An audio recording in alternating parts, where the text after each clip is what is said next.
car a remporté le trophée de la finale nationale de Citizen Dicté, une finale qui s'est déroulée ce samedi avec un texte tiré d'un destin pour l'Afrique de Maître Abdoulaye Wade qui a servi de dictée. Surprise de cette finale, c'est le chef de l'État lui-même qui a lu la dictée, ce qui a été fort apprécié par l'assistance Alassane Cissé.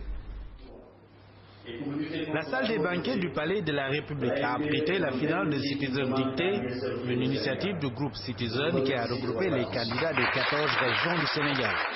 Pour la circonstance, son professeur émérite a lu la dictée au potage, à savoir Maître Abdoulaye Wade, qui plus est, le texte de la dictée est tiré d'un ouvrage de son Excellence Maître Abdoulaye Wade, le chef de l'État, un destin pour l'Afrique. La finale nationale a coïncidé avec la journée internationale de la francophonie. C'est pourquoi le chef de l'État a saisi cette opportunité pour rendre un hommage vibrant aux initiateurs de la francophonie et à l'acteur directeur général de l'Organisation internationale de la francophonie, le président Abdou Diouf. La coïncidence francophonie et finale de la dictée Citizen a été soulignée comme du reste un troisième élément de cette coïncidence, à savoir la célébration des 50 ans de notre indépendance. La fête des 40 ans de la francophonie, la célébration des 50 ans de l'indépendance de notre cher pays, le Sénégal, et enfin, par la personnalité exceptionnelle de celui qui a accepté de reprendre sa toge de professeur, celui dont les œuvres, un destin pour l'Afrique, une vie pour l'Afrique, ont constitué le creuset dans lequel nous avons puisé l'essentiel de la campagne nationale de dictée. Je veux nommer son Excellence Maître Abdoulaye Wade, président de la République du Sénégal. Cette finale nationale a été aussi le lieu d'engagement marqué de la part de la jeunesse pour relever les défis qui s'imposent à l'Afrique. Et sur ce plan, la vice-présidente du groupe Citizen de souligner que le flambeau de la lutte pour une Afrique debout sera maintenu. Cette grande opération de dictée panafricaine a été l'occasion pour tous les jeunes, à travers notre pays, notre continent et le monde, de découvrir sa vision pour l'Afrique et au-delà de celle-ci, l'amour viscéral qu'il voue à sa mère patrie. L'engagement du président de la République pour réhabiliter cette Afrique-là, tant éprouvée et déchirée à travers les siècles, nous place, nous jeunes, devant nos responsabilités et nos devoirs. Avant lui, de vaillantes figures africaines sont tombées au champ d'honneur pour la dignité de l'Afrique. Ces hommes-là l'ont profondément inspiré. Maître Wade, depuis des décennies, n'a de cesse d'appeler à l'union des Africains, à l'érection des États-Unis d'Afrique, car l'union fait la force. Cette démarche nous éclaire, nous inspire, et en nous montrant la voie à nous autres jeunes Africains sur les combats futurs que nous devrons mener et remporter. Monsieur le Président de la République, ces combats, car il y en a plusieurs, nous les mènerons et nous les gagnerons, forts de tout ce que nos aînés nous ont appris. Nous hâterons le pas, nous emprunterons les raccourcis que vous nous avez déjà tracés, nous nous appuierons sur notre génie créateur et sur les outils de la modernité auxquels nous avons largement accès grâce au numérique. Le chemin est ainsi devenu moins long et moins chaotique, et sous peu, nous pourrons affirmer aux yeux du monde notre différence responsable.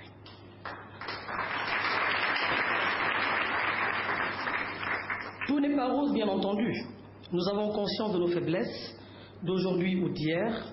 Nous connaissons nos travers et les pesanteurs sociologiques qui peuvent nous pousser au découragement, à l'inaction, à la démission ou à la résignation. Nous en ferons nos énergies. Jeunesse d'Afrique, nous sommes placés devant nos responsabilités par nos aînés. Nous ne nous déroberons pas devant la tâche. Chacun de nous devra, à la place qui est la sienne, savoir ce qu'il a à faire concrètement pour la renaissance de nos communautés et de notre continent. Les voies d'une telle entreprise sont ouvertes à tous, car nous sommes dotés d'énormes capacités de créativité et d'inventivité. Les seuls qui nous confèrent le statut d'homme à part entière et nous garantissent la dignité humaine. Ces voies, dans le contexte africain, ont été tracés et déblayés par des aînés inspirés et illuminés, des hommes d'action convaincus et convaincants qu'il serait long de citer ici. L'œuvre ainsi amorcée se poursuit lentement, mais sûrement grâce à la foi et à l'enthousiasme des dignes fils d'Afrique qui, en groupe ou en solitaire, se sont battus ou se battent au quotidien pour porter toujours plus haut et plus loin la voix de l'Afrique. C'est une œuvre de longue haleine, une œuvre de foi, de vocation et de vérité que rien ne peut arrêter. Hier, c'était Kwame Nkrumah, Aujourd'hui, nous avons devant nous un mythe vivant, Maître Abdoulaye Wade,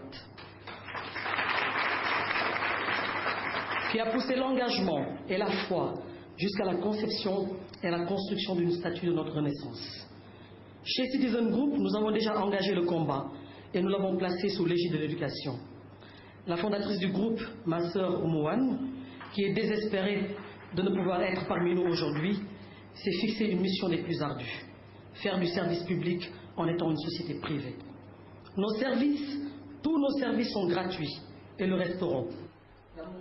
En terminant son propos, la vice-présidente du groupe Citizen de solliciter une subvention régulière de l'État et une licence pour une radio-télévision éducative, ce qui pourrait renforcer leur impact, aussi bien à travers Citizen Match pour la culture générale, Citizen Dicté pour le savoir et la maîtrise du français et Citizen Job pour l'emploi des Sénégalais, en objectif de l'AMPE, l'action mixte pour l'emploi et l'entrepreneuriat. L'AMPE n'existe pas parce que nous avons plus de vision que les autres. Elle existe parce que nous avons une conviction.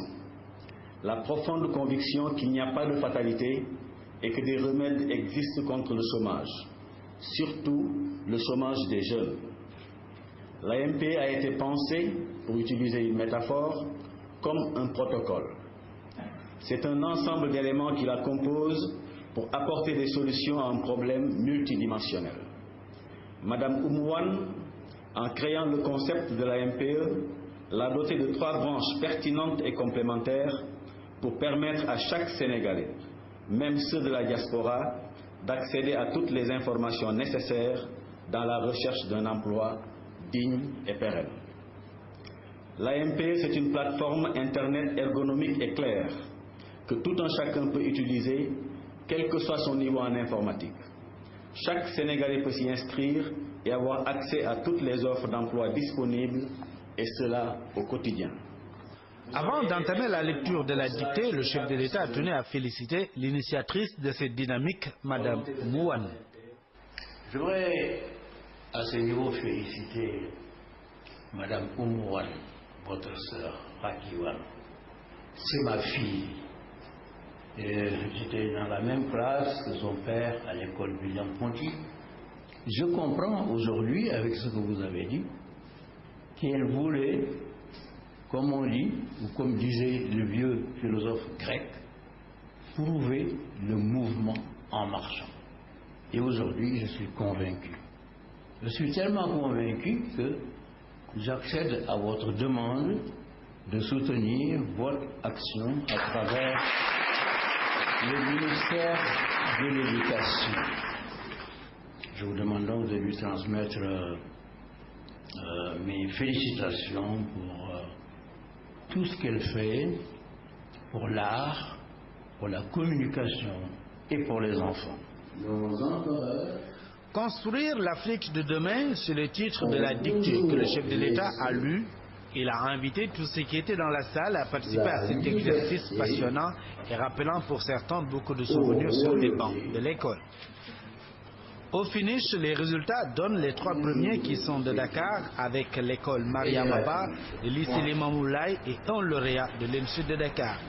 À ces 3 lauréats, le chef d'État a offert un séjour éducatif en Égypte avec un parcours qui les mènera aux sources du Nil, au barrage d'Assouan et une visite dans les musées. Une manière de les familiariser avec l'histoire des pharaons noirs retracée par Cheikh Anta Diop, le célèbre égyptologue.